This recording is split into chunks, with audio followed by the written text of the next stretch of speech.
27. I see a car for the first time. They drive a Jeep up to the front of the school with 1,000 difficulties. We all leave the classroom, come out, and gather around it. One of the kids looks underneath the Jeep, one inside it, and another inspects the wheels and tires. The driver walks around with a stick in hand, striking any kid messing around with his Jeep.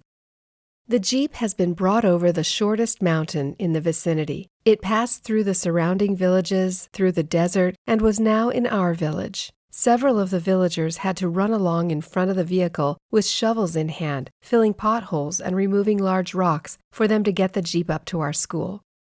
When they turn it on, bad-smelling black smoke comes out of a pipe in the back of it. I peek inside the cabin. I see a big metal ring at the end of a rod. The rod is attached to the floor in front of the front seat.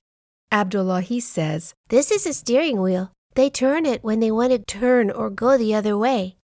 Abdullahi was in the city for a while and has seen many cars. He walks around the Jeep and tells us kids about the features of each part of the car. There is a big cone fastened to the luggage rack on top of the Jeep. The driver gets inside and pulls on something that looks like a donkey's tail at the end of a wire. The wire is connected to the cone on top of the Jeep. A loud, raucous sound reverberates throughout the village. Respected inhabitants of the village, tonight is cinema night at the school. Please join us and come to the cinema. I don't even know what a cinema is. Many people don't know. That night, the kids all gather with their moms, dads, sisters, and brothers and sit cross-legged in the schoolyard. Everybody is there, along with Uncle Abram. He fills his pipe and sits down close to the white screen that is set up on a stand. The principal controls the rowdy kids with a switch and tells the villagers to sit further back.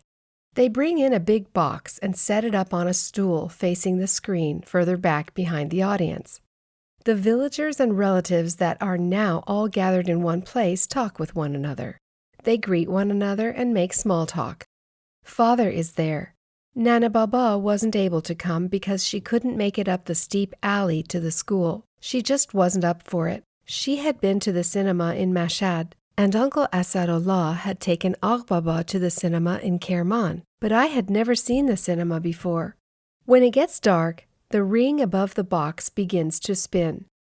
A light shines from behind the curtain onto the screen. The sound is broadcast through the big cone. On the screen, a man wearing a clinical white smock is holding a wide-mouthed jar in his hand. He puts a fresh piece of cow manure into the jar and closes the lid. Immediately, the manure becomes infested with worms and flies. The man's voice comes through the cone. Human and animal feces produce flies and insects. A village man in a felt hat and baggy black pants appears on the screen. He is feeble, and his head is wrapped in a cloth. He staggers down the alley, coughing and stumbling into the doors and walls. A quote appears on the screen. Ali Morad builds... The words disappear from the screen before I have the chance to read them. The principal reads the words aloud for everybody to understand. Ali Morad builds an outhouse. Many people there aren't literate. The cone announces, This man's name is Ali Murad. He doesn't have an outhouse at home. Ali Murad goes to his house. His wife and kids are sick. There are filthy flies crawling all over them. A fly crawls into the nose of his little daughter and bothers her. She keeps brushing it away, but she can't. It keeps landing on the oozing infection around her nose and mouth. We laugh. The voice from the cone continues. Ali Murad knows that an outhouse is necessary to have. Ali Morad is shown on the screen going out to the wasteland by his house with a pickaxe and shovel. He strikes the ground several times, and suddenly a pit appears that is 2 meters deep. Uncle Abram yells, "What is the meaning of this? This is a lie!" There's a rumbling in the audience. How could it be possible to dig a hole that deep with only a few strikes of the pickaxe? We break our backs to dig a small hole. It's a lie. It's a lie. It's trickery. Digging a pit requires a whole day of work. The man projecting the light onto the screen stops the picture of Ali Morad with his pickaxe in hand and says, This is a movie.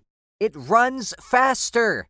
We couldn't sit here for 2 days watching him dig a pit this size shovel by shovel, could we? Then he starts rolling again, and Ali Morad starts again. On the screen, Ali Morad takes 2 bricks that we don't know where they came from and stacks them up. Suddenly, 4 walls appear. Everybody starts yelling. They laugh. Building a wall takes several days to do, especially alone. What a trickster this Ali Morad is. He's a sorcerer, not an outhouse builder. Ali Morad pays no heed to the outbursts of the audience. He takes a water can and fills it with water, and then ties back a curtain that we don't know when or how was hung from above the opening to the 4 walls. He goes inside. He closes the curtain. We hear the sounds of his stomach working and resonating throughout the schoolyard. Everybody laughs. On the screen it says, "The end."